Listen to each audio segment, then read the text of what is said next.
Liza Soberano finally confirms breakup with Enrique Hill. Matapos ang mahabang panahon ng haka-haka, kinumpirma na ni Liza Soberano na matagal na silang hiwalay ng kanyang long-time on-screen partner at real-life boyfriend na si Enrique Hill. Ayon kay Liza, halos 3 taon na mula nang maghiwalay sila ni Enrique, ngunit ngayon lamang niya ito isinapubliko dahil sa personal na rason. Anya, mismong si Enrique ang nakiusap noon na huwag muna nilang ibunyag ang kanilang breakup. Marami ang nagulat sa revelasyong ito dahil marami pa ring Lizquen fans ang naniniwala na magkasintahan pa rin ang dalawa, lalo na't madalas makita si Enrique na nagpapahayag ng I love you sa mga social media posts ni Liza.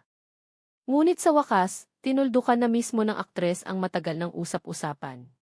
Sa kanyang pahayag, diretsahang sinabi ni Liza, I've been itching to tell people this because haven't been very truthful.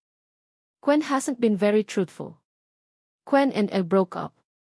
But we've been broken up for almost 3 years now. And the reason, well, originally the reason we haven't said anything about it is because Enrique or Quen asked me not to say anything about it first. Ang pagbubunyag na ito ay nagdulot ng matinding emosyon sa kanilang fans, lalo na't isa ang Lizquen sa pinakapinagkakatiwalaan at minahal na love team ng kanilang henerasyon.